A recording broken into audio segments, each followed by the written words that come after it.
Tonight on the Black Channel, what happens when the tables turn and now it's your chance to throw the book at the system? The Black Channel is live.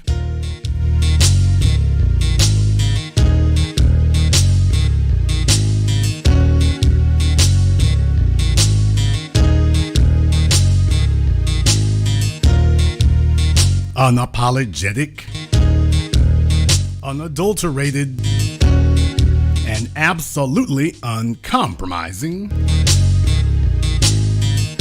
Greetings, brothers and sisters from around the world, and welcome back to the home, the haven, the stronghold, and the everlasting superfortress of intelligent black thought.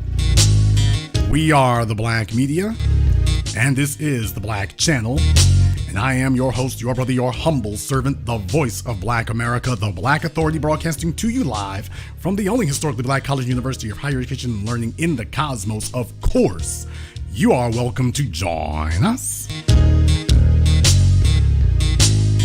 And join us you shall, because on tonight's program here, we're going to be discussing what happens when you overturn things here and you get to throw the book at the system.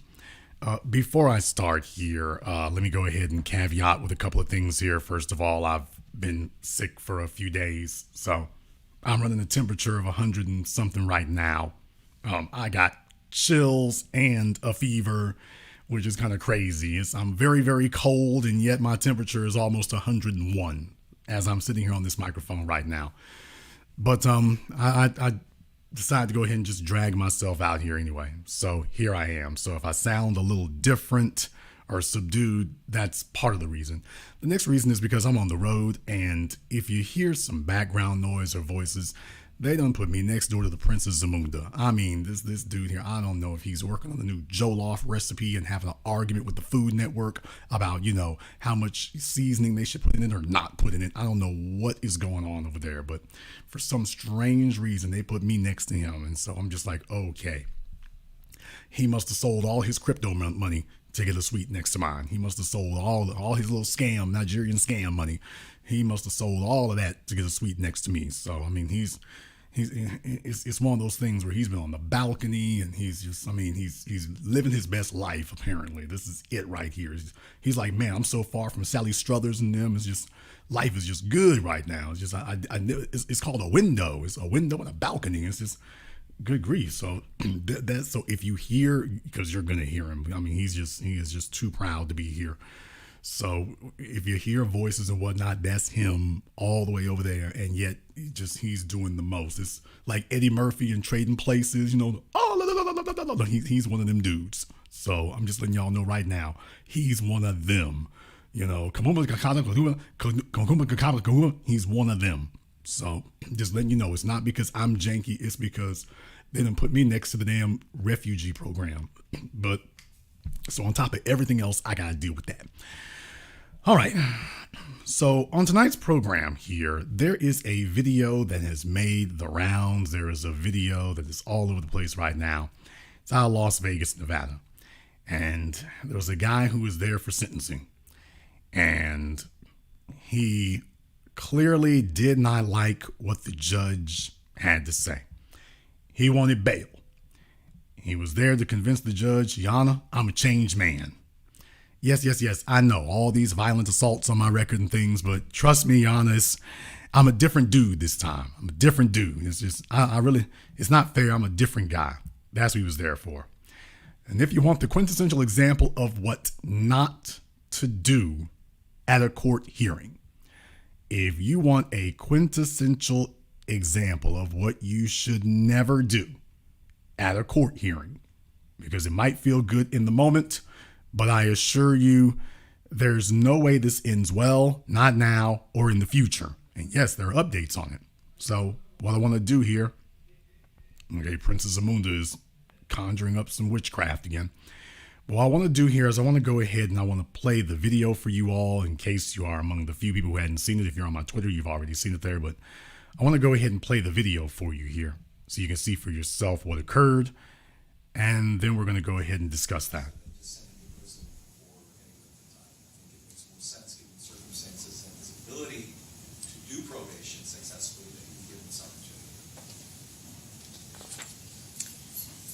I appreciate that, but I think it's time that he gets a taste of something else because I just can't with that history. In accordance with the laws of the state of Nevada, this court.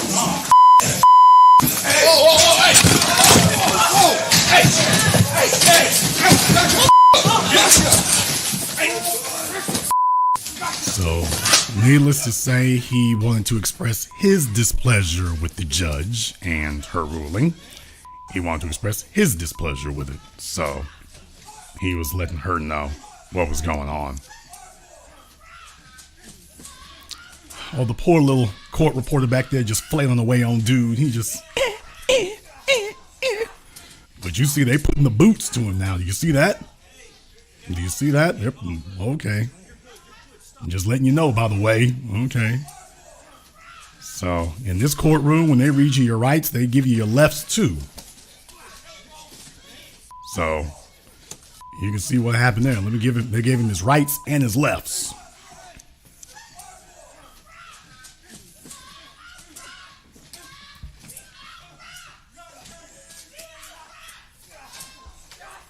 So, needless to say, he's a model prisoner now.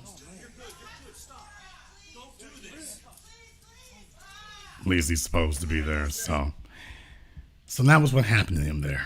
So, needless to say, he decided to raise an objection with the judge on his own. He decided to raise his own objection with what the judge was saying. And, you know, Your Honor, I feel like I should be given an opportunity to do things the way I'm going to do it. So, I really don't think it's fair, and so on and so forth. So, never mind the fact that, you know, you're never going to... Can you imagine him trying to get another attorney? Can you imagine him trying to get another one? Can you imagine him trying to get another defense, another public defender, another attorney of any kind? Can you imagine it? However, that's not the reason I'm bringing this up. I'm not bringing this up because of that. I'm bringing this up for a different reason, because there's been an update. Oh, yes, there has. There's been an update. And I want you all to hear and see what the update is. And I just want you to understand that, yeah, this is real. This is what happens in America. I want you to hear this for yourselves. Now, this was posted by the Today Show just yesterday. I want you to hear this for yourselves. Attack in a Las Vegas courtroom, officials providing a highly anticipated update on Judge Mary Kay Holthus. Judge Holthus was injured and received medical attention. She remains sore and stiff, but thankful it was not more severe. Judge Holthus releasing a statement thanking well-wishers, writing, "I am extremely grateful to those who took brave action during the attack." The shocking incident captured on courtroom cameras playing out as the seasoned judge was sentencing 30-year-old Dio Brereton to prison for attempted battery. The defendant, who has a history of violent assaults, jumping over the bench, tackling her to the ground, and sending a court-martial to the hospital. He said, "I'm here to take my record of violent assaults to a whole new level." Jumping over the bench, tackling he was like, I was just getting warmed up before now. The defendant, who has a history of violent assaults, jumping over the... He said, "We about to rewrite the history of violent assault in this courtroom. We about to rewrite the whole history. Y'all going to have to redefine violent assault when I get done." Bench, tackling her to the ground and sending a court-martial to the hospital. The terrifying episode calling into question security procedures in our nation's courts. How common is it to have attacks or threats like this in a courtroom? Attacks like this, these emotional, impromptu acts of violence occur probably daily in courtrooms across the country. Like this incident in Mississippi, a suspect caught on video throwing things at the judge. But Las Vegas officials say they've never seen anything like this. There's plenty of instances where somebody is, becomes rowdy in the court. If this dude, now I wear glasses. People, this fella can't even breathe with those glasses as far down on his nostrils as that. He can't even breathe. If those glasses were down any further, they'd be on his top lip. So it's just, all right, if he's supposed to look distinguished, I'm like, dude, come on now. What are we doing? Courtroom, and this is the first one I've seen where somebody supermaned over the judicial bench. Redden faces multiple new felony charges of battery, including battery against a protected person, meaning the judge and her court staff. According to court records. Now, folks, wait until you hear this next part, after they talk about the fact that he didn't show up in court for his new charges. The whole thing is, I want you all to hear this because you just saw everything that happened. You just saw everything that's going on. Wait until you hear this next part. Meaning the judge and her court staff. According to court records, he refused to appear in court Thursday to face those new charges. Clark County's district attorney says the court is now reviewing its security protocols. Redden's reaction happened so quickly, I don't know if anything could have been done to prevent him from what he did. Now, according to those court records, Redden is set to return to court on Tuesday. Judge Holthus is still planning to oversee that hearing where she's going to sentence Redden for his initial crime. What? Did you all hear that? Now, he's due back in court Tuesday. And guess who the judge is going to be on Tuesday for his new charges? You know, the charges for assaulting Judge Holthus. Guess who the judge is going to be on Tuesday? According to those court records, Redden is set to return to court on Tuesday. Judge Holthus is still planning to oversee that hearing where she's going to sentence Redden for his initial crime. The court does plan to add another court-martial for extra safety. And we did reach out to Redden's lawyers, but they're not commenting, Craig. All right, glad that They're not commenting. They're probably afraid of getting Superman punched. But yeah, one more thing. By the way, in case you were wondering, she's going to be the judge. She is still going to be sentencing him since she never did get to finish it the first time. So she's going to get a mulligan. And for some reason, I'm just really skeptical about his chances for leniency now. Somebody said conflict of interest. No, we're just going to have conflict of sentencing. I'm real skeptical of his odds of getting leniency in any way, shape, form, or manner. He might just get ready to do this 10 to 20. Save all of us a whole bunch of time and just bring your pillow and your Snuggie and some comfortable socks because they about to give you the OJ treatment. You're about to get the OJ treatment is what you're about to get. You're about to get some crazy ass sentence that is just unbelievably out of balance to whatever you've been charged with. You about to get that. And ain't nobody gonna say anything. No one's going to say anything. It's just, he's going to be marched through that courtroom, and that's going to be the end of that. Now, there's one other thing I wanted to show you all, because this is a point that I make over and over again. I wish I didn't have this damn thing up here on the screen. I don't know who the hell.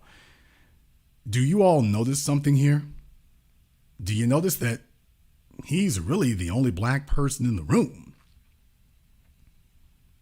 Do you all notice that? This is the kind of thing that I've been talking about now for years. It's the year 2024. You can see the date down there in the lower left-hand corner of the screen. It's the year 2024.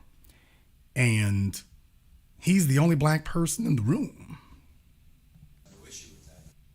Okay, they got one more maybe defendant over there in the back, but as far as the court is concerned and court officers, he's really the only black person up in there of any consequence. So you can sit up here and go through a courtroom process, and everybody who has anything to do with what's about to happen to you, you can go from being arrested to being sentenced, a taste of something else. and not another black person of any consequence anywhere around you. You can go into a courtroom today and not a single black person of any consequence will be there.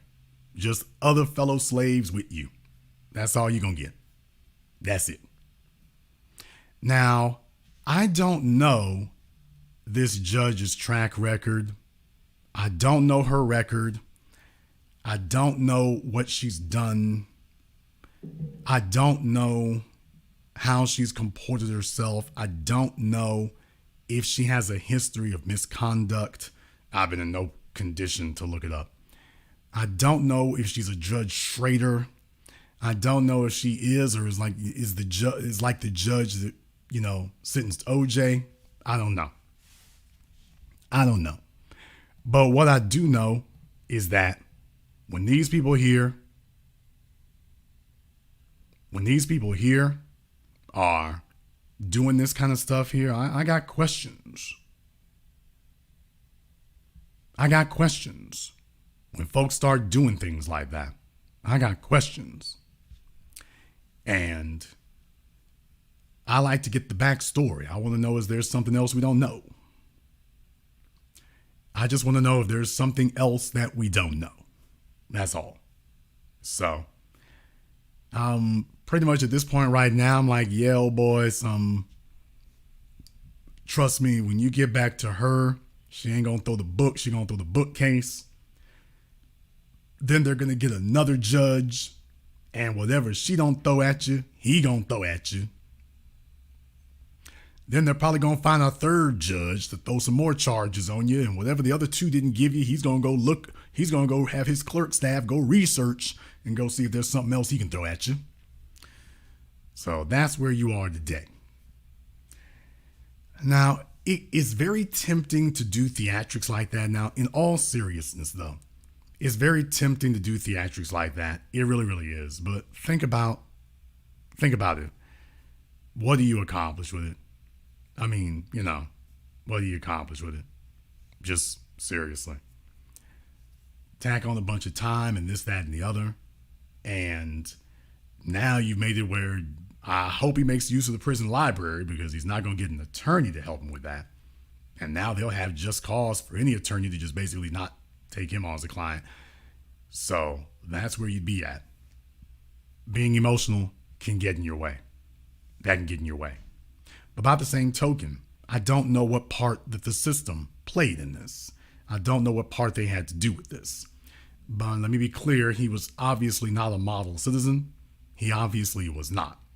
So don't sit up here and take what I'm saying as being me, somehow being defending of it. He obviously was not a model citizen. Obviously not. But I just feel like there's more information I want to get. Because you see, when we follow these cases for an extended period of time, we check out what's really happening with them, we start finding new things out. Everyone, do you remember the Louisville Police Department? The one that gunned down Breonna Taylor. Well, now we're getting new information. Why? Here's a story. Now, this was from 2018 and 2019, but you're only getting the information now 5 years later. We're only getting the information now 5 years later. Now, these guys are from a drug task force in Louisville. So in other words, they work in the hood and this, that, and the other. And I want you to take a look at the Louisville Police Department and take a look at what they were doing. Before we got to Breonna Taylor, take a look at what they were doing. How about a drink? It's nasty, sickening behavior. Innocent people just standing there getting slushies thrown at them from a passing car. And you won't believe who's throwing the drinks. They're uniformed police officers patrolling the streets of Louisville, Kentucky in an unmarked car. You can hear them yucking it up the entire time. They actually recorded their cruel antics and shared the video with some of their fellow cops. In this incident, a marked police car following them records a slushie hitting a pedestrian. The outrageous attacks took place over 11 months in 2018 and 2019, but the video has only been obtained this week by the Courier-Journal newspaper following a Freedom of Information request. Locally, the scandal became known as Slushygate, after at least 24 innocent civilians had slushies like this thrown at them. 24. And that's just the number that they're copying to. 24. Think about that for a few moments. 24. Slushygate, after at least 24 innocent civilians had slushies like this thrown at them. The two officers in the undercover car were identified as Curtis Flynn, 40, and Brian Wilson, 36. They were members of an elite undercover drug task force. Both have pled guilty. Flynn was sentenced to 3 months. Wilson got 30 months. And it wasn't just slushies. The accused cops also seem to take pleasure in driving through puddles, drenching people waiting at bus stops. The mayor of Louisville says the culture of the police. Okay, now here's the question I have. This video right here is from a following police vehicle. So in other words, these guys were not out there by themselves. They were out there in a pack. There was another police car following them that was recording the events, and they never said anything. Cops also seem to take pleasure in driving through puddles, drenching people waiting at bus stops. Now, you can hear the guys in the following police car laughing. Now, there's the thing I want you to understand. The video you're seeing on your screen right now, that's being taken from a following police car. So there's a second police car, and the guys in the second police car are laughing about it. They're laughing about what the first police car is doing. They're laughing about the first police car throwing things at civilians. They're laughing about the first police car dashing water on people. And this went on not for days or weeks. This was not a one-time incident. This went on for years. Years. Years. Now, this is just what they're talking about. If this department was so lax, so degenerate, that this could go on for years, what else was going on? Oh, I'm sorry. Then you find out that the Louisville Police Department, their police officers are running around having sex with suspects. They're having sex with people. So yeah, that's what you find out about them. That's what you find out about them. So you see all that and you hear all that, and then you'll actually have some white supremacist individual try to come out here and try to defend that.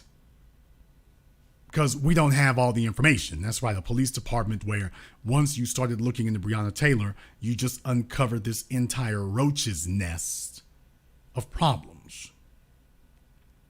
And it's never just one person. There's the real issue. It's never just one person. It's never just one guy. It's never just one quote unquote bad apple. It's never that. That's never what it is. It is always systemic. It is always endemic. Always.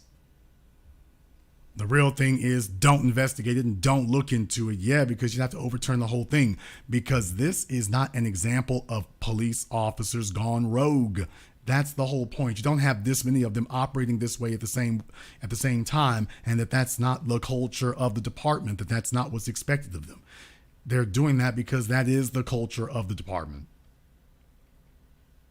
That is the culture of the department. And everything is concentrated towards getting us to sit up here and say, oh, well, maybe that's not what it is. Maybe there's just a few bad apples. And it's not. And it's not. That's the reason why we tell you that we must have reparations for all the things that we've seen and not seen, but they must be addressed. We must have reparations for that. And you must also be wary. When the conversation of reparations comes up, you must also be wary of it, because you will find individuals attempt to bootstrap themselves off of it. Exhibit A, 1 Cornell West. He says that in our quest for racial justice,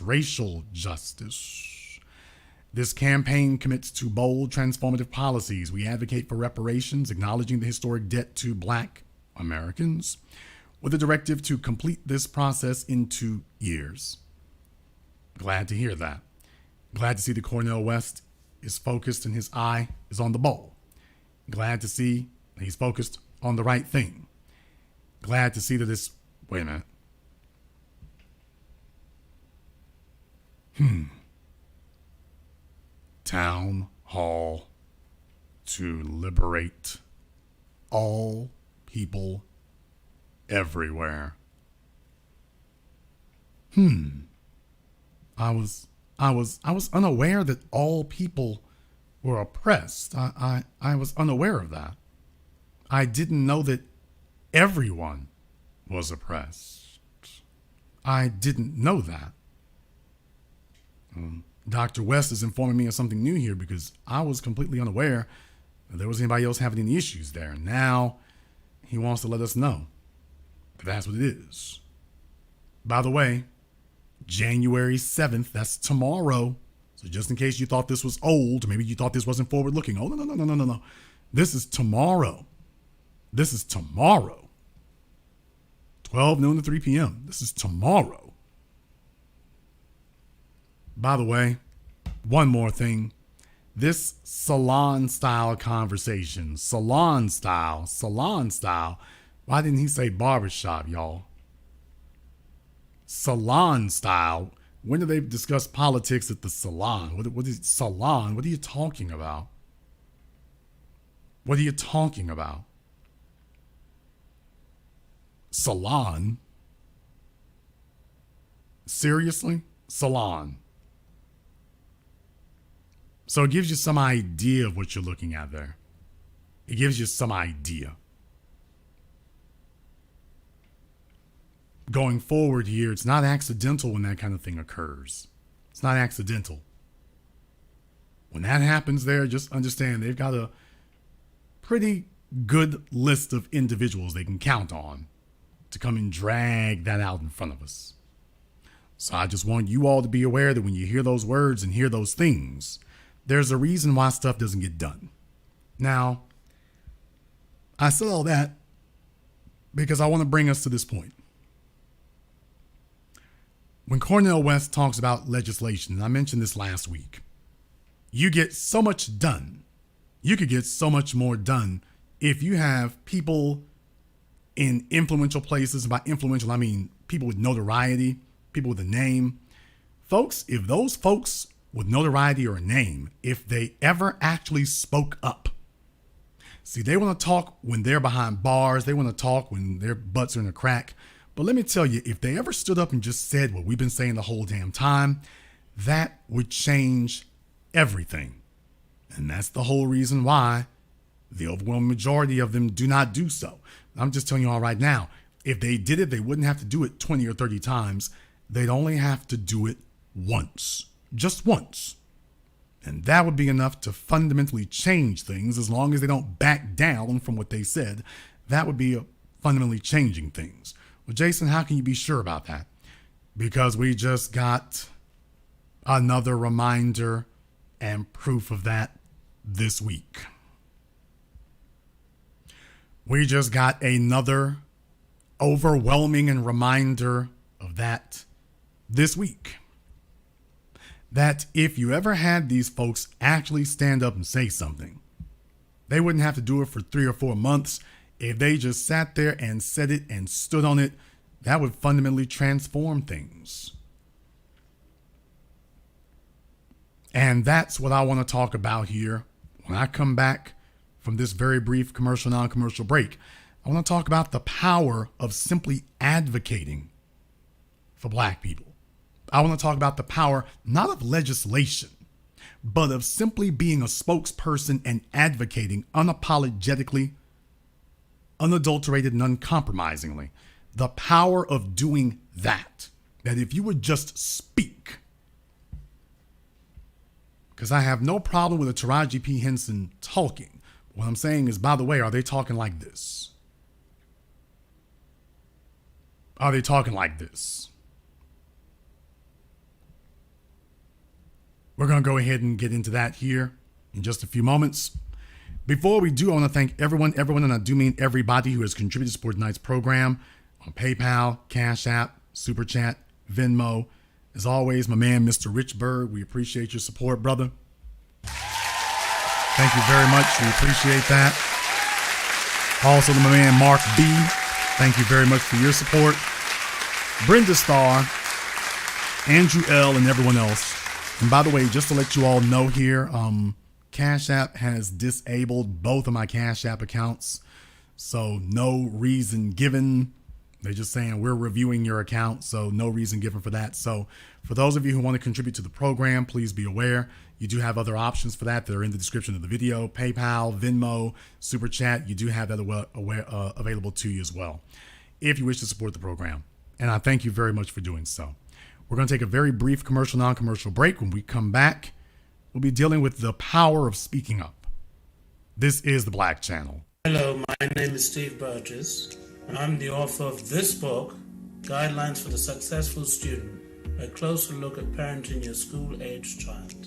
In this book, I've explained the role of the parent and the student in addition to what accommodations, procedures, rewards and consequences and expectations that need to be in place to ensure student success from primary to high school. This book is available on Amazon.com.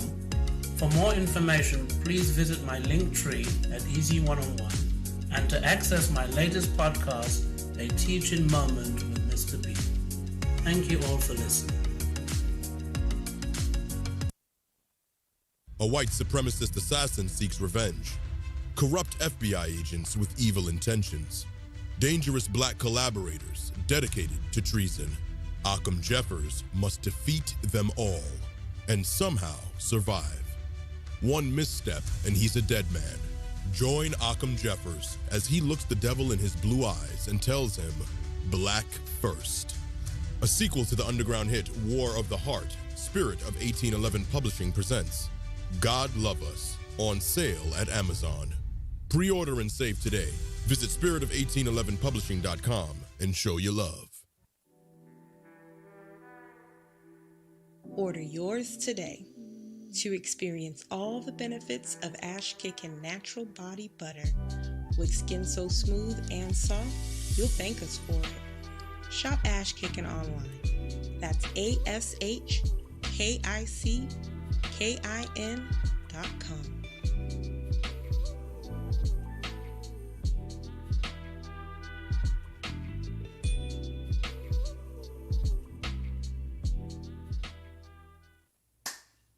Hi, this is Brenda Starr, creator of Poetry with a Purpose and author of the book Pressed But Not Crushed. Pressed But Not Crushed is an anthology of political poems that address current and historical issues in American descendants of slave population and African American population. The book describes slaveries and its residuals, Jim Crow segregation, social depredation, and other relevant issues to American descendants of slaves and African Americans, including the current political climate that does not address our issues.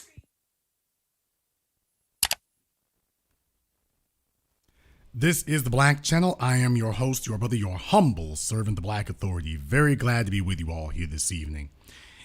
And man, oh man, you know, the power of speaking up. Legislation is the result of people speaking up. Legislation is the result of speaking up unapologetically.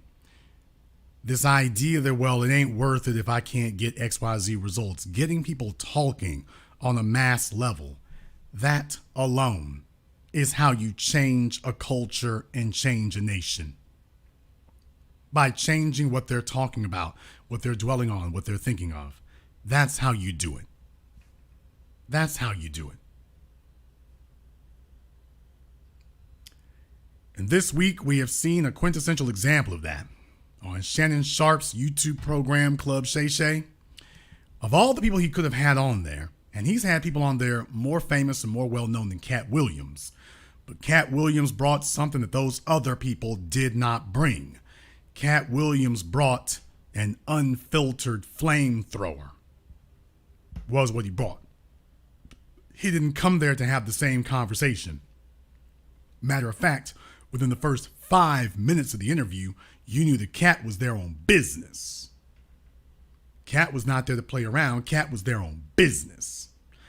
And all the things that we've been saying all this time about the folks in the so-called entertainment business and the movie business, all these things that we've been saying all this time, after all these years, Cat Williams has said it, and Folks, I mean, that thing's got over 25 million views.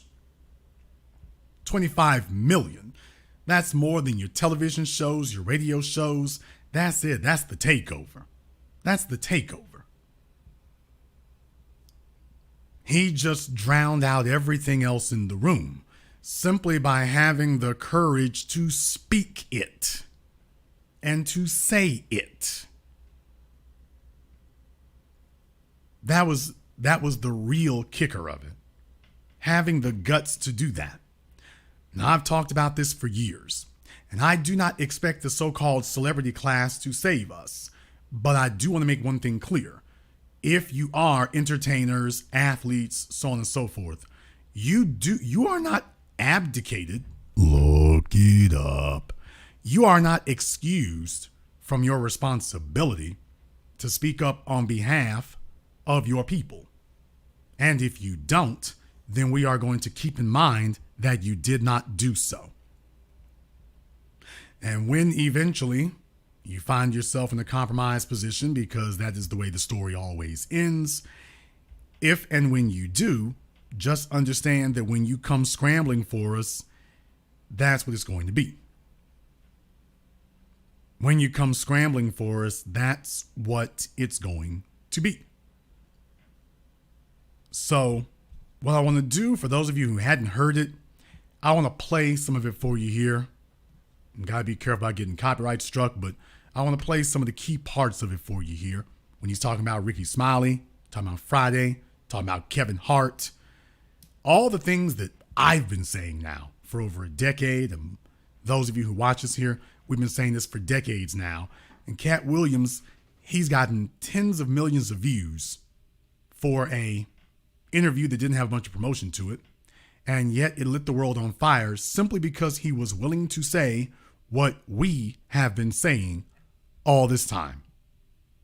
What he told everybody was, Cat Williams, don't nobody know who he is. I'm on the radio. I'm with Steve and Said. Everybody know me. That's what he told everybody that would listen to on the set. That's the truth of the matter. He was so egregious, not now, then. He was so egregious that, and Hollywood has never heard this in 100 years. He was so egregious, I put in my contract that I won't work with Ricky Smiley again unless he's in a dress. Now, what was Ricky Smiley's next movie? Was it First Sunday? Did he wear a dress in it?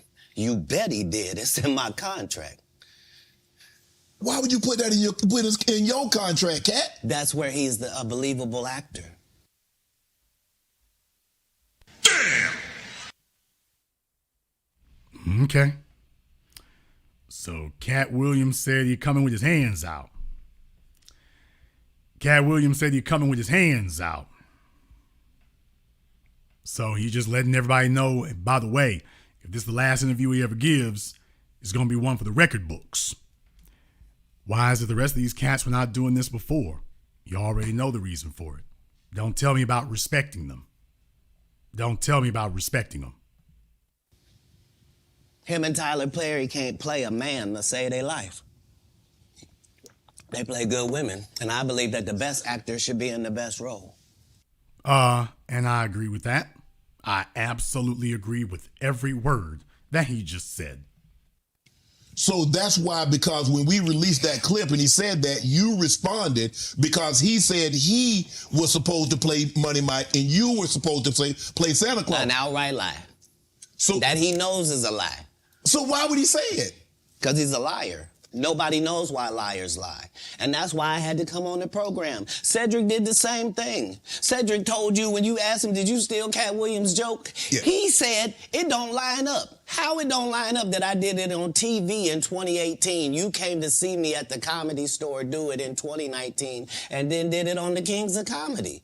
Like, what doesn't line up?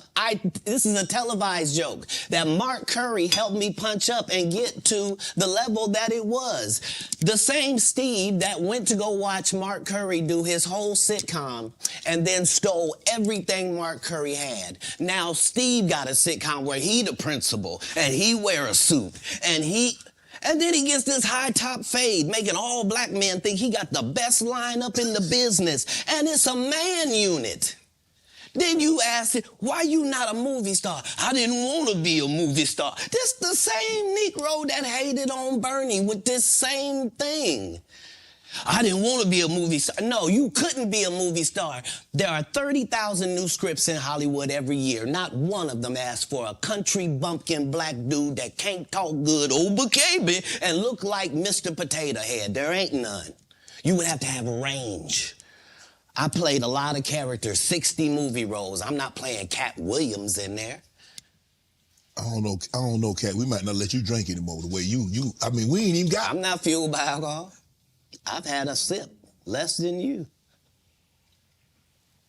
The truth don't need motivation. I'm just saying I can't let these dudes lie. Cedric's sitting here telling you why he ain't a movie star. He over here look like a walrus. You didn't say nothing. He can't even get his arms off his stomach sitting over here. Why I'm not a movie star. What?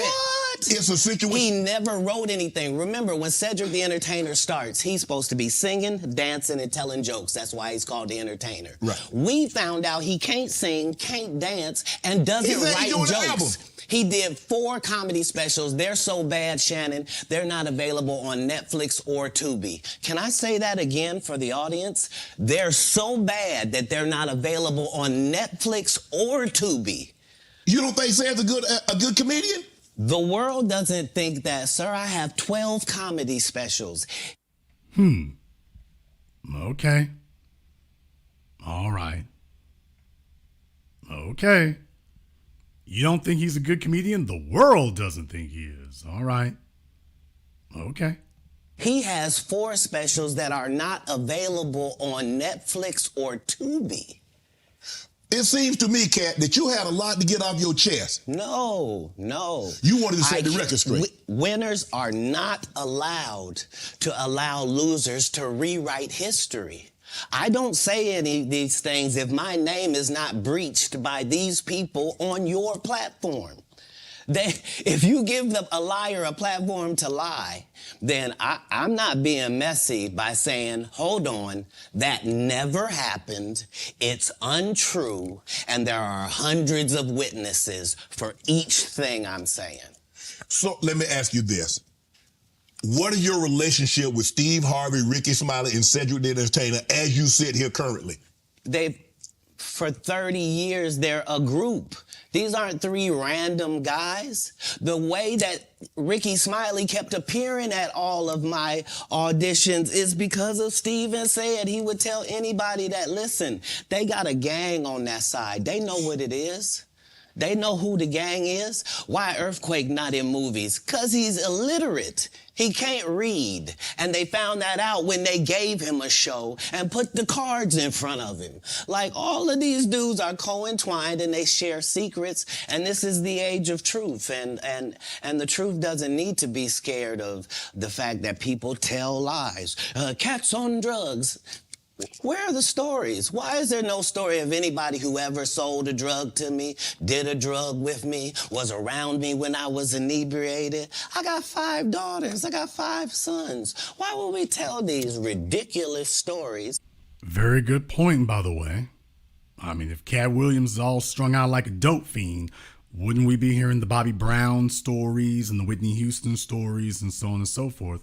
So, very good point to make there. They did the same thing to Chappelle, remember?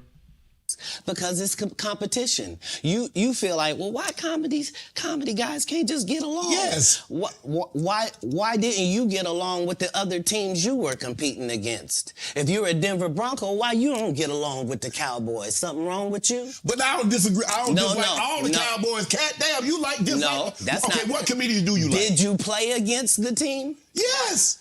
I've taken 46 comedians with me on the road. 46. Okay. I'm not the comedian you can give that to. I only put on comedians that are funnier than me. Anybody that ever told you differently was a fat Faison liar. There's nobody like me in the business. Faison just caught a stray. Faison said that getting a Netflix special is easy. I have 12 specials. Guess how many Faison got? 0. Is that true? Did Faison say that, quote, getting a Netflix special is, quote, easy? And does Faison not have one? So I'm just saying, if Kat is lying, this should be very easy to debunk. So why is he allowed to have conversations about real stand-up people? We do not let people who are on the juice discuss real athletes. That's all. As a journalist. That's all. That's all I'm saying. Okay. I don't harbor any resentment to any of these entities because I can't be jealous. I've never seen them have anything that I ever wanted. If you sign up for their program, you get a light-skinned, weird-faced wife that never do an interview. Listen, in 20 years, won't do an interview. Nobody's ever talked to her, and she's never been interviewed anywhere. And now, understand, I'm not talking about one person. What I just told you applies to 7 people. How they all end up with that. That's part of what you get. I came in this business saying I was going to expose. When I talked about Michael Jackson, when I talked about R. Kelly, they canceled me for these things because why would you talk about another black dude? Race is not where the line is drawn. It's God's side and the other side. And we don't care nothing about the other side. Period. Period. All of these big dick deviants is all catching hell in 2024. It's up for all of them. It don't matter if you Diddy or whoever you is. T.G. Jakes, any of them. All lies will be exposed. That's all. And anyone who takes that the wrong way, know why they take it the wrong way. The truth is the light. I need to have another one of these. Amen. And amen. Gee.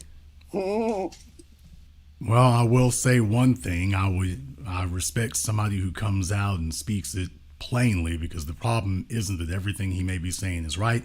The problem is enough of it is. Enough of it is. I kind of get one here. Right. After that, I don't really kind of know where to go. Let me one more time.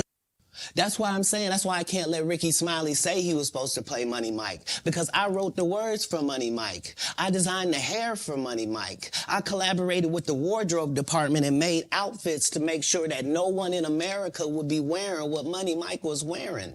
I told them to go get the Prowler. I then told them to paint it purple. I told them don't have an actor playing a pimp. We could get an actual pimp, Archbishop Magic Don Juan, to play. Like, I did far too much work for somebody to come years later and try to tag along just for their own self-aggrandizement. Why didn't Cube set the record straight? Terry Crews could have set the record straight. Mike Epps could have set the record straight. Why none of them set the record straight? That's what you were supposed to ask him when he told you those lies that no one's ever heard. Right, but he's telling you something no one's ever heard of. Nobody has ever heard, oh, Ben Affleck and Matt Damon was in a movie, and somebody said, y'all should switch roles. Like, this is a business. But that's the thing, Kat. Normally when people will give you information, I'm thinking I'm hearing it for the first time, and they're giving information no one else knows or have ever heard. So I'm taking them at face value. These are like, this is like Steve Harvey telling people he used to be homeless. That's my story. That's not his story. Steve Harvey wasn't never homeless. When Mark Curry was touring with him 25 years ago, he was making $3,000 a show in cash and doing 5 shows a week. They just tell the stories. Thanks to my wife, I'm where I am. You said that about the first wife. You forget that?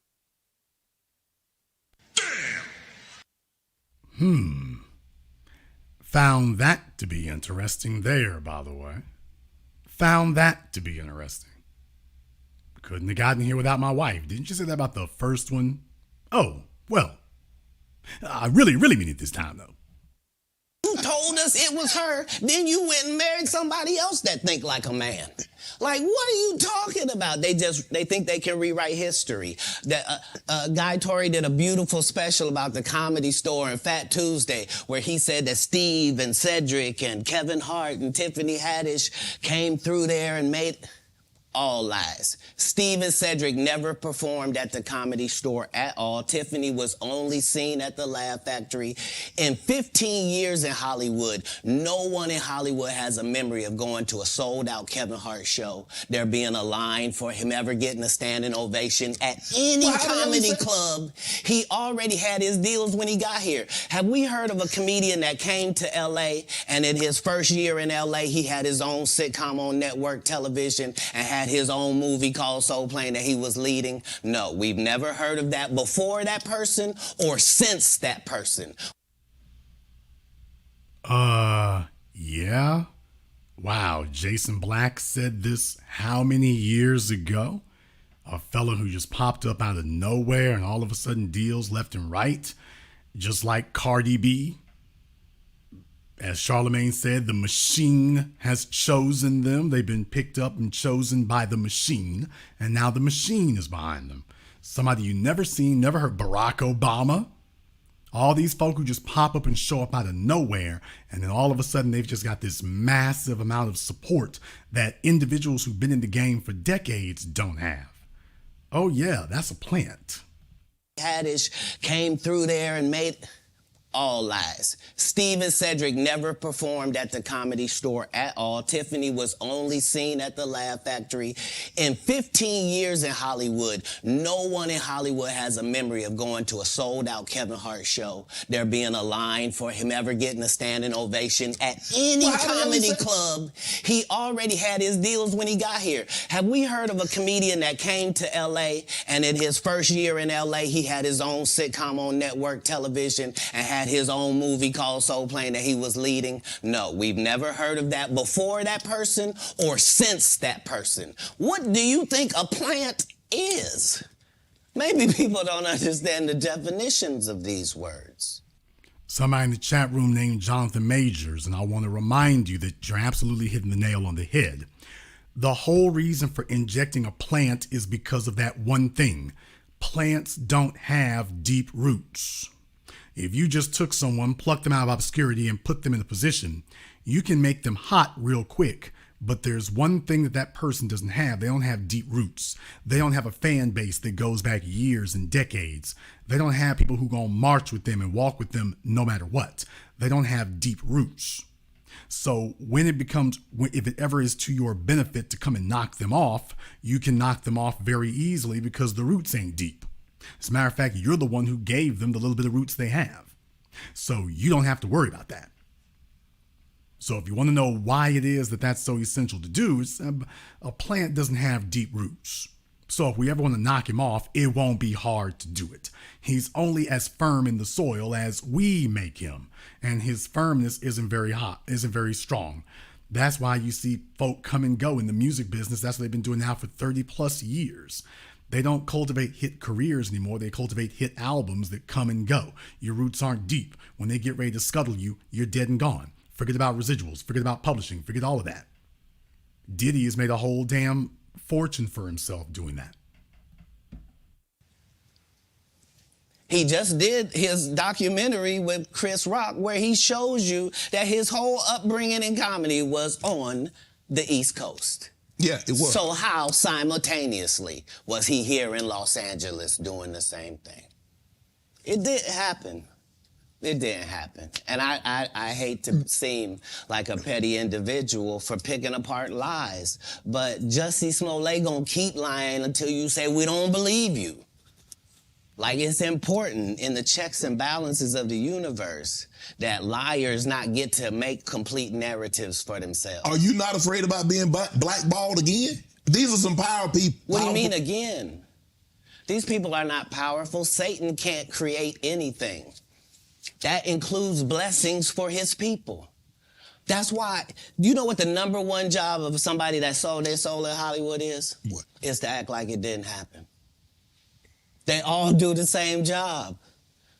Why do you think Gary Owen can't cross over and he already white and been in comedy for 25 years? Just in case anybody thought Cat was showing favoritism, by the way, yeah, that was dead on the money. By the way, when is Gary Owens ever going to cross over? Short answer, never. You're not funny enough. Some people would say you're not funny at all. You ain't funny enough. Michael Rappaport, you're not funny. It ain't gonna happen. Andrew Schultz, it's not gonna happen for you. You can make a few waves on the internet. It ain't happening for you. You're not that guy. You're not that dude. You got a little niche. You'll make enough money to support yourself probably for the rest of your days. But as far as that iconic status, it ain't happening for you. It's not. Don't worry about you getting your rush hour. Don't worry about getting your Friday. It's not coming for you. If what I say ain't the case. It's a cabal. It's a for themselves. Are you not afraid about being blackballed again? These are some power people. What do you mean again? These people are not powerful. Satan can't create anything. That includes blessings for his people. That's why, you know what the number one job of somebody that sold their soul in Hollywood is? What? Is to act like it didn't happen. They all do the same job. Why do you think Gary Owen can't cross over and he already white and been in comedy for 25 years? If what I say ain't the case. It's a cabal. It's a consortium. They rock with who they rock with and they don't with who they don't. But I'm not scared of being the competition any more than you were when you lined up across from a superior team. Yeah, on paper, they're a better team. Right. They have all the assets and resources and we don't. But let us get on the line, boy, and see if that factors in. I guarantee you it won't. Wow. Because Shannon Sharp got to be a different person than that other person. Absolutely. And he always was. That doesn't change when I change teams. That remains the same. That's how a legacy is built. So all of these shortcut takers, they canceled me for talking about Harvey Weinstein before the thing came out, but he offered to suck my penis in front of all my people at my agency. What am I supposed to do? He did all of that. I'm thinking I'm the only black person on the script. I get there, there's 3 other black guys on there. Woo. Huh. So you wonder what they did to get there. I told him no. What y'all do? Now I'm going to tell you all something here right now, and I have to be a little cagey because, like I say, I haven't been given permission to talk about those things. But as you all know, I've got a number of celebrity friends, and I'm just telling you right now that Harvey Weinstein stuff, that Jeffrey Epstein stuff, that buck breaking stuff, all A-L-L, all, every single one of them has a story to tell like that. Every single one. Not one or two, not some of them. All. Every single one of my celebrity friends, male and female. Male and female. They all have the same story. All of them. And they were telling me this before Weinstein. They were telling me this before then. So I'm letting you all know. I don't believe what Kat is saying. I believe the truth. Everybody got a story like that.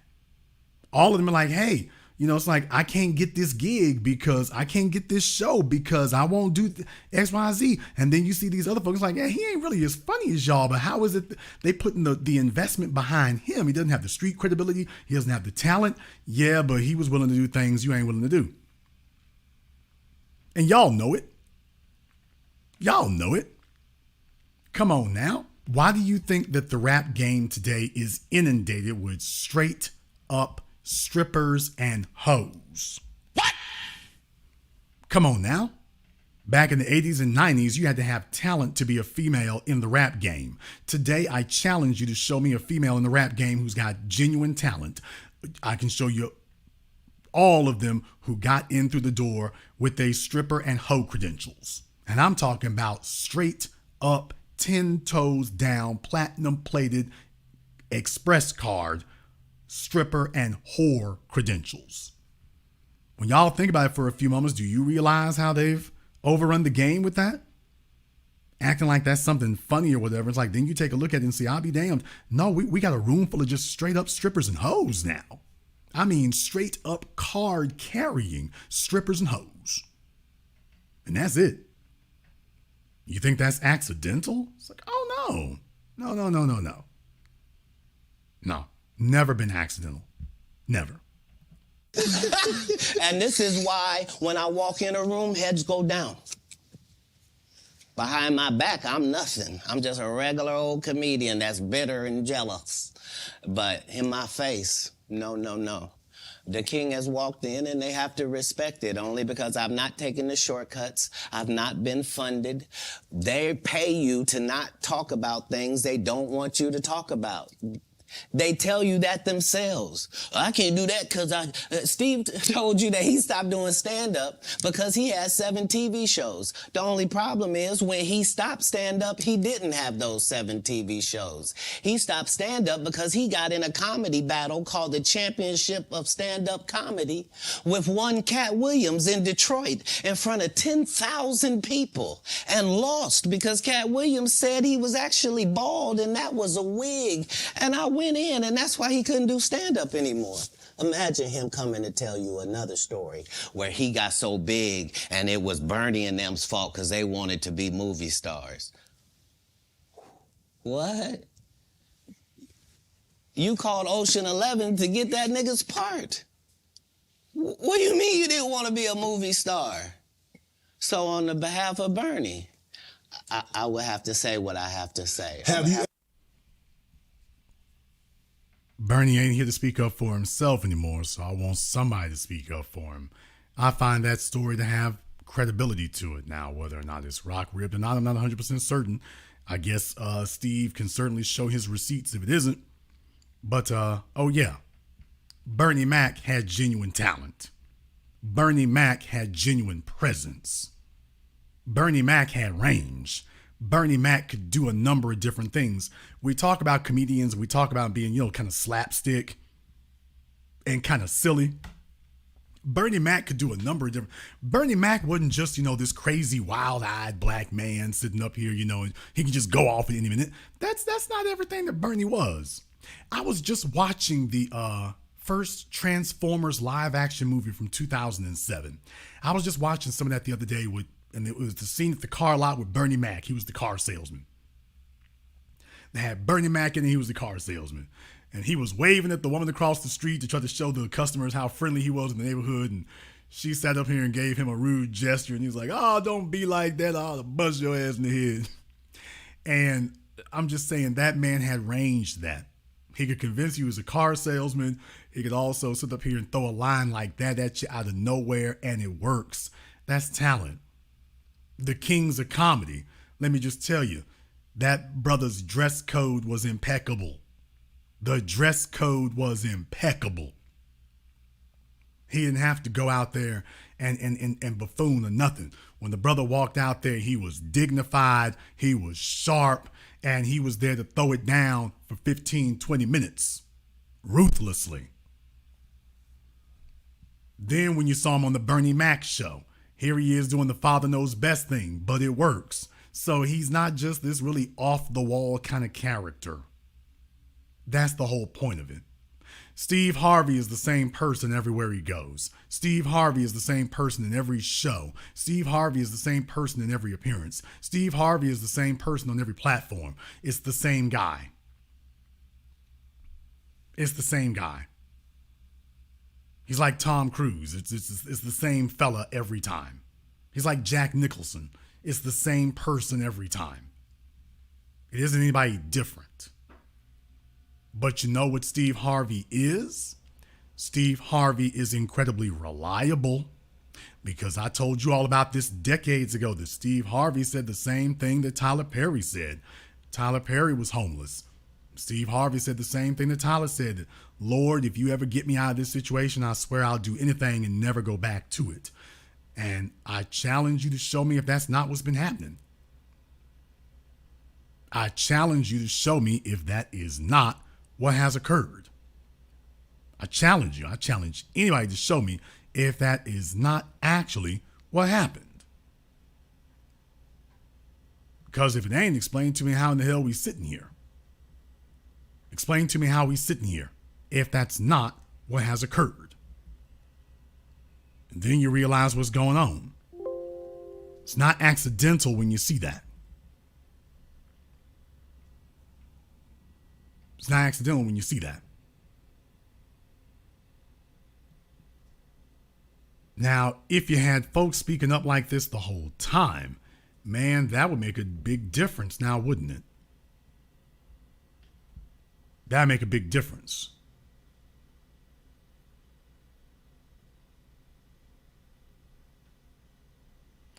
Let me go ahead and go back here and play for you a part that he said about Tyler Perry.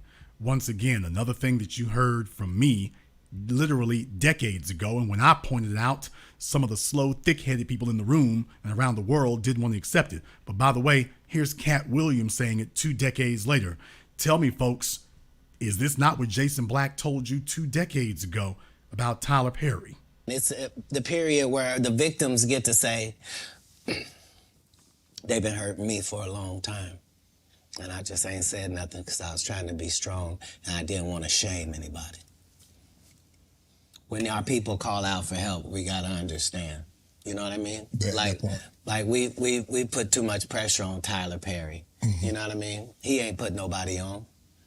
The people that been in his productions, they not famous. All of them can walk through the mall without security. Be what you... Yeah. There you go. Yeah. What I said 2 decades ago. I said it 2 decades ago.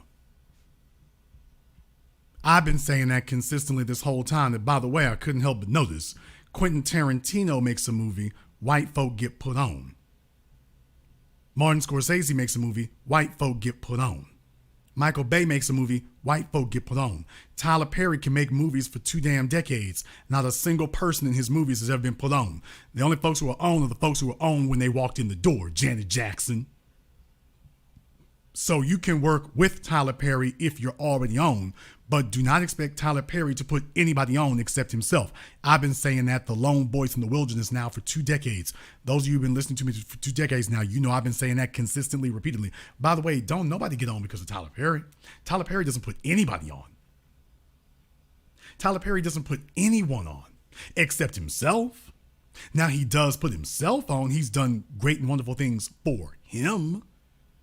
But what he hasn't done is great and wonderful things for anybody else. So while Taraji P. Henson is complaining about those things, I just think that it would also be pertinent to point out that, by the way, ma'am, yeah, can we be honest about the folks who ain't doing nothing? Because you're sitting up here talking about you ain't getting the right amount of money, and then Oprah Winfrey's a producer on your Color Purple film, and then all of a sudden you and Oprah are booed up. And it doesn't work that way. It doesn't work that way. Either the deal is straight or it's not. Either the culture is corrupt or it's not. Either the deal is straight or it's not. And this idea that you're going to use public outrage and leverage that to boost your little change up, as opposed to, no, we're here to change the system altogether so that we don't have to deal with this anymore. This is what Cat's talking about. The folks are sitting up here trying to swing individual deals for themselves, but not trying to change the entire system. Not trying to change the whole system. In the chat room, you're correct. Spike Lee made stars out of people. Spike Lee wasn't trying to be a star. Spike Lee made stars out of people. Denzel Washington, Wesley Snipes, Halle Berry, Samuel L. Jackson. We can go down the list. Spike was making stars out of people. He built folk. Tyler Perry, the most celebrated black producer director in Hollywood, and yet he ain't built nobody in decades. Kind of seems like that's kind of the point, huh? Kind of seems like that's what they like about him, isn't it? He doesn't actually change the status quo. He's not actually creating stars out of anyone. Meanwhile, Disney can jump up here, pluck Jonathan Majors out of absolute obscurity. They can grab Jonathan Majors and pluck him out of absolute obscurity and proclaim that he is the next big thing, when you literally could not name a single film, TV show, or project he had done before Disney grabbed him for Kang the Conqueror. You couldn't name a single one. Not one. And that's the whole point. Where was Jonathan Majors' grassroots support? Where was his grassroots following? Where was his grassroots fan base? So they like that because the folk who are in your films, they can help the film make money, but they never become bigger than the film. Folks, Denzel Washington is bigger than any movie that Denzel is in. Jason, how can you say that? Very simply, when you take a look at a movie poster of a Denzel Washington movie, what does it say at the very top of it? It says his name. The very first thing that you see at the top of a Denzel Washington movie poster is Denzel Washington's name. Just in case you don't recognize the Negro sitting on the poster, first thing you see is his name. Denzel is bigger than any film that he is in. Will Smith, up until 2 years ago, bigger than any film that he was in. Tom Cruise is bigger than any film that he is in. Michael B. Jordan is bigger than any film that he is in. And my problem, I want you all to understand what the problem is. The problem is once you become bigger than the film, now you've reached that Michael Jackson territory. Michael Jackson was bigger than any song that he was on. Do you understand that? Michael Jackson was bigger than any song he was on. He was bigger than any song, bigger than any feature, bigger than any album. Michael Jackson was bigger than that. That's a dangerous position for you to be in. If you're trying to negotiate against someone like that, that's a dangerous spot to be in, especially if he can't be controlled. That's dangerous. He's bigger than anything else. He's bigger than any film you can put him in, bigger than any project you can put him in. That's a deadly situation for him to be in. When he can make the same money he's getting with you and he doesn't need you. That's why they had to come break that bread with Dave Chappelle, and you couldn't tell him what he's going to say when he made his comeback. He did 2,500 shows before Netflix called him. He's like, yeah, the money going to get made with or without you. With or without you, it's going to get made. Now you force them to have to acknowledge your leverage. But I want you to understand that's not what they prefer. They want you to be weak and powerless so that when they come up to you and they want to get their sick jollies in and they want to get their sick fantasies in, just understand a whole bunch of folks in Hollywood, man, they're not there to make movies. Y'all, I got movie stars who are friends of mine. The producers and stuff, man, they ain't there to make movies. They're there to go on power trips. They're there to exchange stories on Jeffrey Epstein's island. They're there to indulge their sick, deviant, degenerate fantasies. And the movie business is a wonderful cover and a fantastic vehicle where you have a never-ending parade of food walking in the front door to be consumed, who will start fighting each other. You have a never-ending parade of it walking through. That's why I want you all to understand that that's the game. So when you see a Halle Berry and you talk about, man, I'd love to get some of that, then do you realize you got the white producers over there who've already done it? And so the purpose of keeping her in the business, should I say keeping someone like her in the business, keep a little star power on her, because there isn't any real status to be gained by slutting out a nobody.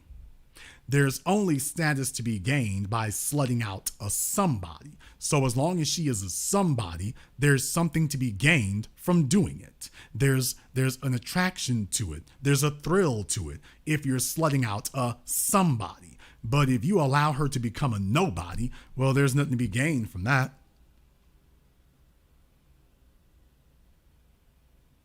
I want you to understand how the mindset works.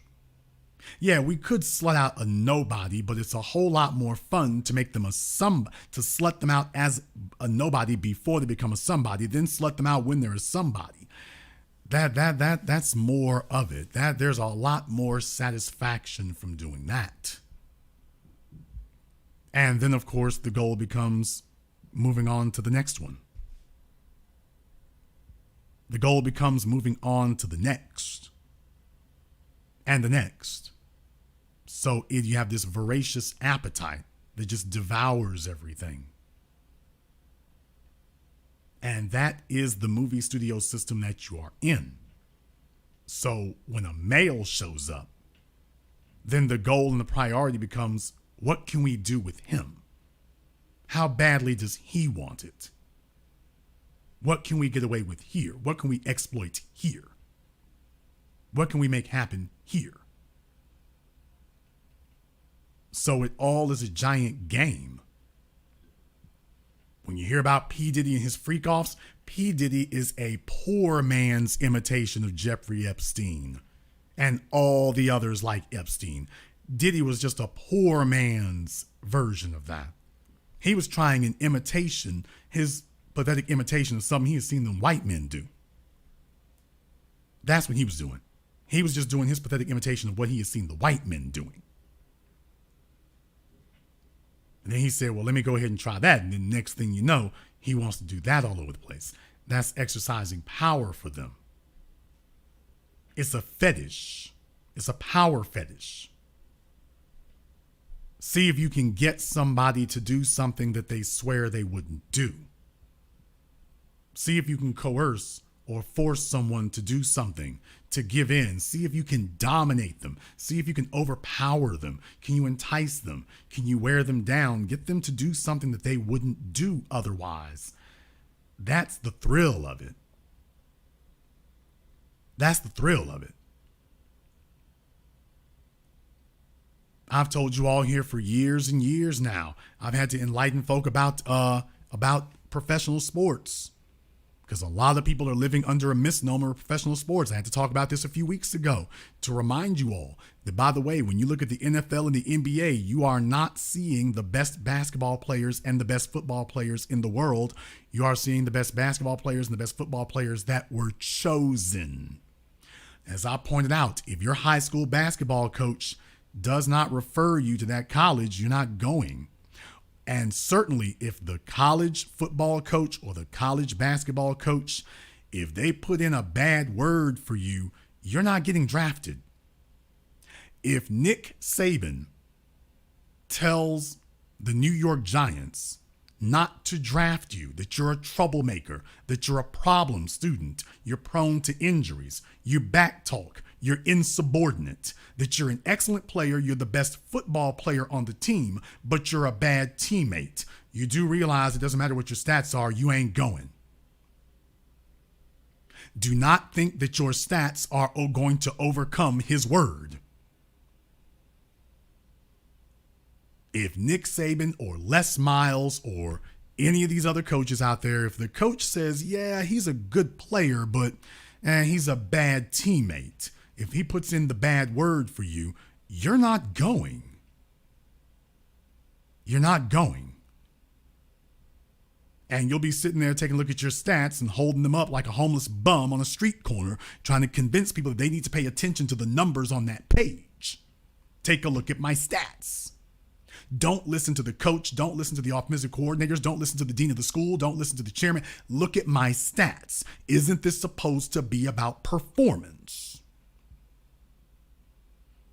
And you will watch as the entire NFL and NBA tells you, actually, we're not based on performance. And you're just sitting there shocked. Well, everything you say says we're the best of the best in performance. Then you find out, no, that's not what it is. That's not what it is. Gonna go a little bit further now. Oh, Jason, are you gonna go there? Oh, I'm going there. Let's talk about your female sports. Okay, time for Jason to get his YouTube program canceled. Why do you think there's so many lesbians in the WNBA? Damn! By the way, how do you get to be a female gymnast operating at the highest levels? By the way, how do you get there? And I just couldn't help but notice that all of the so-called best gymnast instructors for the females are all male. I just couldn't help but notice that. Now, it very well could be that because of their experience with men, they have the ability to help these females draw things out of them that ordinarily a female coach wouldn't. Sure, that's very possible. But then I couldn't help but notice Nasser. And then they start making accusations against Bella Caroli. And I just couldn't help but notice, and I started asking myself, by the way, who is it who gets into the WNBA? And then I noticed who it was. And then I said, by the way, when I take a look at female gymnastics, female track and field, I just couldn't help but notice every time I see female track and field stars, no matter how hood they might act, you always notice there's a white man on the sidelines for them. Am I the only one who noticed that? Yeah, she can color her hair however she wants to and wear these garish nails. But I just couldn't help but notice that when she ran into the circle there at the end of the race, couldn't help but notice there were white men sitting there waiting for her. Well, these are obviously not the people you grew up with. These are obviously not the people you grew up with. So I just couldn't help but notice how in touch and ingratiated with them you are. I just couldn't help but notice that. And then I started asking myself, by the way, were you qualified or were you selected? Were you qualified or were you selected? And by the way, what did you do to get selected?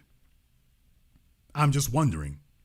Because remember with Nasser, that was going on for a decade before anybody said anything. Well, as long as you're winning championships, oh well. And I just couldn't help but notice that was a similarity that I noticed across that thing. So folks, when it comes to movies, when it comes to music, you might be telling yourself, well, I can understand there that they don't pick the best and brightest, that they're selective, and if you turn some tricks, you would get your chance. Yeah, but do you realize it goes across the board? All of these things where you have an individual who their individual work can make essentially unlimited amounts of money. Do you notice that, by the way, that's what it is? They can be selected. You see, being a professional comedian is a very special thing because all it takes to make your money is a microphone and a stage to stand on. You don't need 150 people to do a setup for you. You don't need production values. You don't need an Academy Award-winning team of producers. All you got to do is have a microphone and a speaker, and you have the ability ostensibly to earn unlimited amounts of money solely off of your individual labor.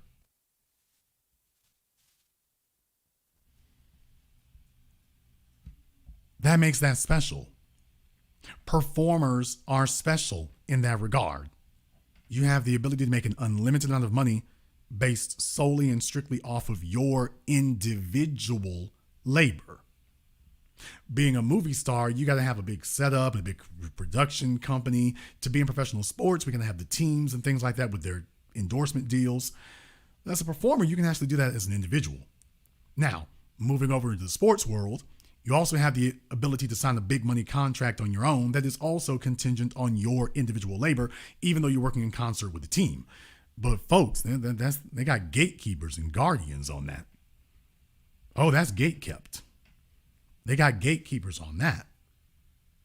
Because you see, one or two fellas who get in here can completely overturn the dynamic of everything.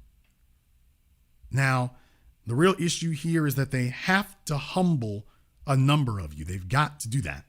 Because the truth of the matter is, you can't have an entire league of second best people.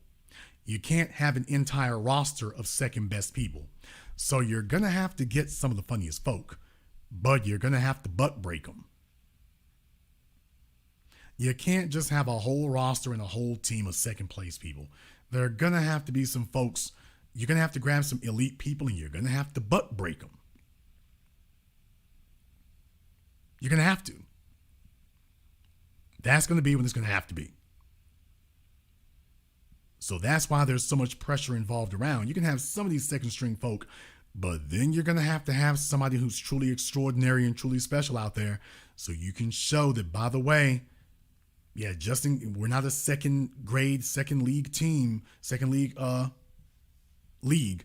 We're not that. We're not a second tier league. We got the best of the best, or at least that's what the image we're giving you. And that's what it ends up being. Now, I said all that to bring us to this point. Boy, where would we be today if all these other folk had spoken up like this before? Take a look at how this caught fire. Take a look at how this exploded. Take a look at how this melted down the internet, not over the course of months or years, but over the course of a couple of days. Where would we be today if the so-called celebrity class were to actually speak like that? I would be remiss if I didn't point this out. By the way, I mean folks who have a real megaphone and a real platform and you can't shut them up. Folks who have a real megaphone and a real platform and they really operate at the highest levels, and folks can't really just say, oh, they're a hater. Where would we be if some of them had spoken up decades ago? Where would we be? Where would we be if these folks were talking like this 20 years ago? All the Negroes who've been working with Tyler Perry and never got put on. By the way, where would we be if some of them had spoken up? In the rap game, where would we be? We had Ice Cube and we didn't have nothing else. The rest of them been trying to figure out how to get a record contract ever since. Where would we be if we had that? And by the way, it didn't require any corporate sponsorship. It didn't require any corporate promotion. It was just two black men with a YouTube channel and a microphone. Shout out to Shannon Sharp. He is more relevant today than he's ever been. And after this interview, if he has another couple of interviews like this, he will have transcended that sports thing and he will have crossed over into something else altogether. And he could very well have the preeminent platform out there. The best thing in the world he could have done was dump Skip Bayless. That is the best thing that Shannon could have done. But he's not the only one.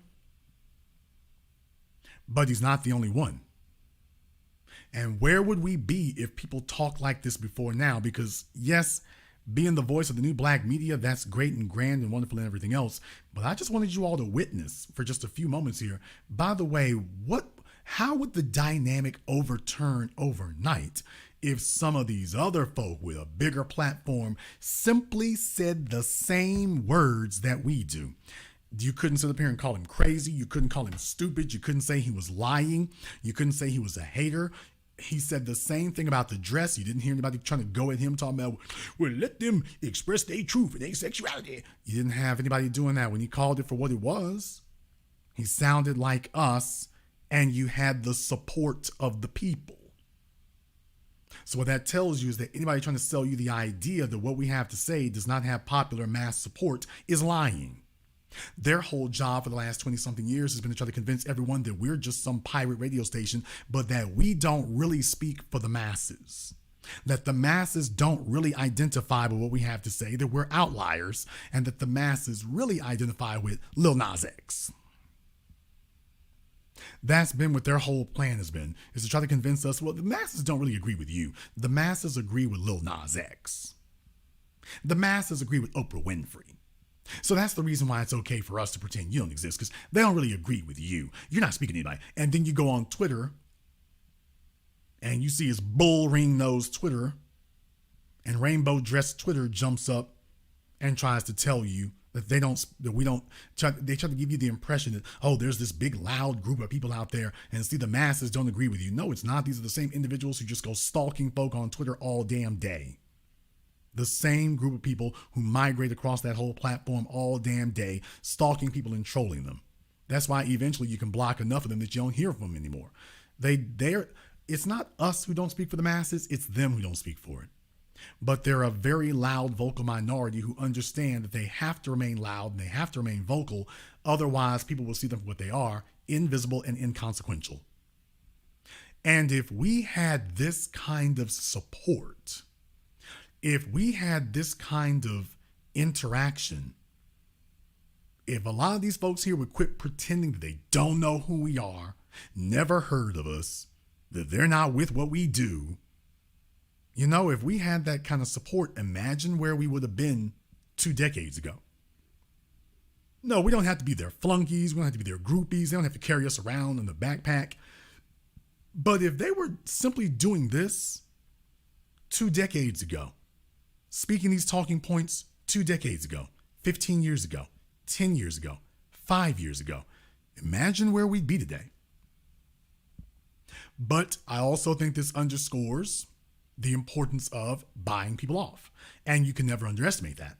This system spends an incredible amount of money and resources buying people off. It spends an incredible amount of resources doing that. So they find out, do you have a habit? Do you have a fetish? Do you have a desire? And if that's what it takes to shut you up, they will do that simply so they don't have to fight you. They will do that simply so they don't have to fight you. Then when you hand your career over to them, they scuttle your career, and then it's like, okay, now we don't have to worry about you at all. Now we don't have to worry about you at all. That's the whole goal of it. Never underestimate the value of the tremendous hordes of money and resources that they spend buying people off. They do it because it works. They don't do it because it doesn't work. They do it precisely because it does. It works. And what you find out is a lot of these folk out here who are quote unquote talented, they got habits, they got weaknesses, they got fetishes. Why do you think they keep picking them like that, man? I mean, let's just keep it real. Everybody talks about the weed habits, but do you realize practically all your favorite rappers who talk about having a voracious weed habit, they also picked up a cocaine habit too? Come on now. Let's not play that game. All your favorite rappers who talk about their damn weed habits, you also notice that, by the way, if you talk to them long enough, they also start telling you about their cocaine habits too. It's never just one thing. These newer rappers out here and whatnot, you know, Chris Brown, he's not a rapper. Somebody tell the white folk that, by the way, they didn't know. Chris Brown, I mean, you seeing him doing dots at the club.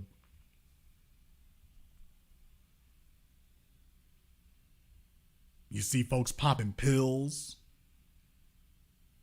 It's like, yeah, if you knew that the guy you gave a record contract to was a pill popper, how long are you expecting his career to be? And then again, by the way, do you all notice every time you have one of these pill poppers, they wind up having to file a lawsuit against the record label of the distributor for money they didn't get. Shout out Migos.